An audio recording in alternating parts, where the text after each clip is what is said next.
Hello guys, इस video में हम लोग पढ़ने वाले हैं कि कार्य क्या होता है। ठीक है, वर्क की परिभाषा पढ़ेंगे हम लोग इस वीडियो में, और वर्क की माप भी जानेंगे क्या होता है। ठीक है, तो देखिए वर्क की परिभाषा क्या होती है।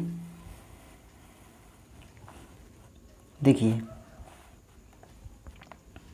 वर्क की परिभाषा है बल लगाकर किसी वस्तु को बल की दिशा में विस्थापित करने की क्रिया को कार्य कहते हैं। ठीक है, और गाइस बल लगाकर किसी वस्तु को बल की दिशा में यदि हम विस्थापित कर देते हैं तो उसे कार्य कहते हैं। ठीक है, मान लीजिए कोई एक वस्तु है। ठीक है, एक वस्तु को एक जगह से दूसरी जगह तक ले जाते हैं तो जो विस्थापन हो रहा है गाइस ना, एक जगह से वो दूसरी जगह तक जा रहा है, तो जो उनमें विस्थापन हो रहा है ना गाइस, तो उसी को हम लोग क्या कहते हैं, कार्य कहते हैं। ठीक है, अब देखिए गाइस इसकी जो कार्य की माप होती है वो क्या होती है। तो देखिए कार्य की माप क्या होती है।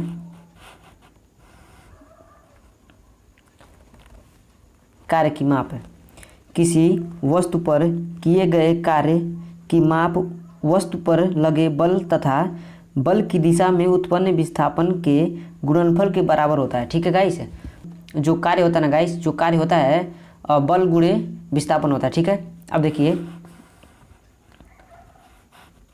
कार्य बराबर बल गुणे विस्थापन, जो कार्य होता है ना गाइस, ये बल गुणे विस्थापन होता है। देखिए अब कार्य को किससे प्रदर्शित किया जाता है, कार्य को W से प्रदर्शित किया जाता है, और W बराबर F/D। ठीक है, यदि विस्थापन नहीं होगा ना गाइस तो कार्य ही नहीं होगा। मान लीजिए कोई दीवार को हम लोग ढकेल रहे हैं। ठीक है, जब दीवार को ढकेलेंगे तो दीवार है वो तो पीछे जाएगा नहीं, विस्थापन तो होगा नहीं, तो वहाँ पे कार्य नहीं होगा। ठीक है, जब विस्थापन होगा तभी कार्य होगा। तो गाइस देखिए यहाँ पे आपको अच्छी तरीके से समझाता हूँ।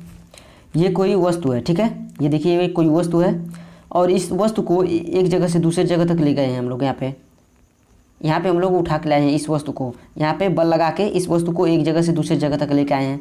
तो इसके बीच में जो कार्य है ना गाइस, जो इसके बीच में जो दूरी है ना वो गाइस वो D है, विस्थापन जो है वो D है। ठीक है, अब देखिए अब गाइस इसका कार्य का जो मात्रक होता है अब कैसे निकालेंगे। देखिए तो देखिए कार्य बराबर, तो देखिए कार्य का मात्रक, देखिए गाइस कार्य का मात्रक क्या होता है।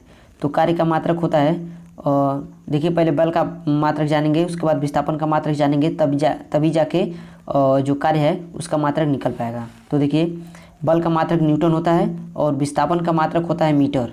ठीक है, तो देखिए अब कार्य का मात्रक हो जाएगा जूल, न्यूटन इंटू मीटर को हम लोग बोलते हैं जूल। ठीक है, तो ये क्या निकल गई आपकी, तो ये गाइस कार्य की आपकी,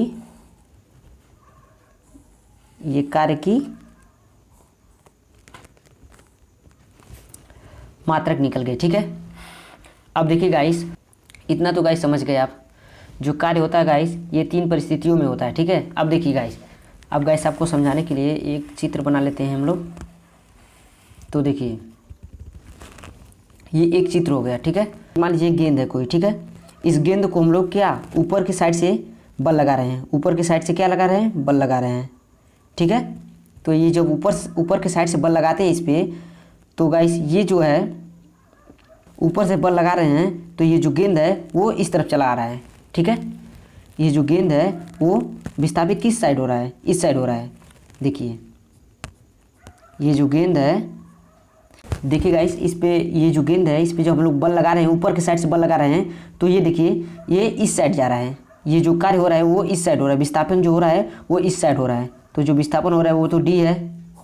ठीक है, और देखिए गाइस इन दोनों के बीच में जो कोण बन रहा है थीटा, ठीक है, थीटा कोण बन रहा है, जो इसका क्षैतिज घटक होगा ना गाइस, क्षैतिज घटक F/cos थीटा होगा। ठीक है, जब ऊर्ध्वाधर हम लोग बल लगा रहे हैं इस गेंद पर, ये जो गेंद विस्थापित हो रही है गाइस और क्षैतिज घटक की ओर विस्थापित हो रही है।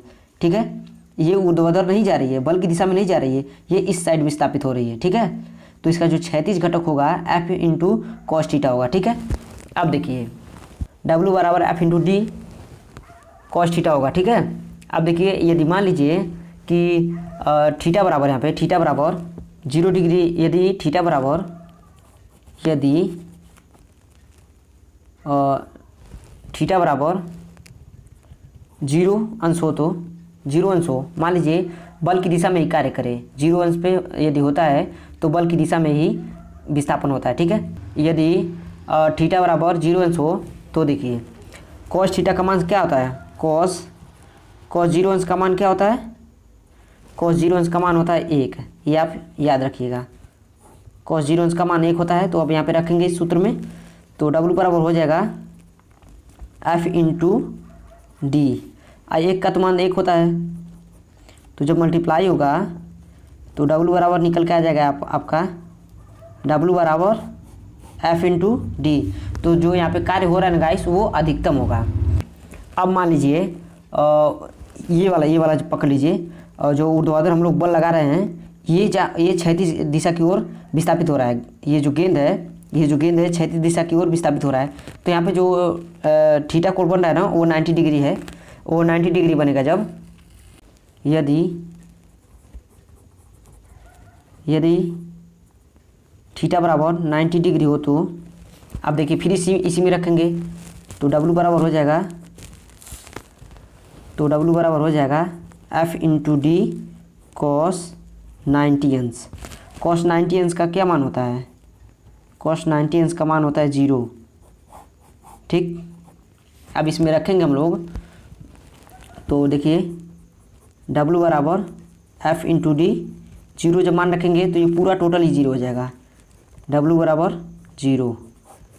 ये जो कार्य होगा ना गाइस, ये कार्य और डब्ल्यू बराबर 0 हो जाएगा। ये जो कार्य होगा ना गाइस, ये कार्य कुछ भी नहीं होगा, कुछ भी कार्य नहीं होगा, ठीक है। अब देखिए और यदि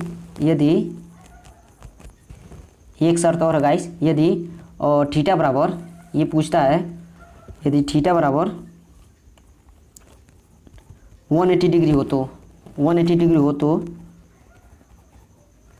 कार्य क्या होगा, कार्य का सूत्र क्या होगा, ठीक है। अब देखिए फिर से वही सूत्र होता है डब्ल्यू बराबर F into D cos 180 degree, ठीक है। कॉस 180 डिग्री का मान जो होता है वो -1 होता है, ठीक है। अब देखिए यहाँ पे रखेंगे डब्ल्यू बराबर एफ इंटू डी और कॉस 180 डिग्री का मान क्या होता है, -1 होता है, ठीक है। तो जो कार्य होगा ना गाइस वो माइनस में होगा, ऋणात्मक कार्य होगा, ठीक है। तो गाइस ये वीडियो आपको अच्छा लगा हो तो मेरे चैनल को सब्सक्राइब कर लीजिए और इस वीडियो को एक लाइक ज़रूर करिएगा। Thanks for watching this video. मिलते हैं नेक्स्ट वीडियो।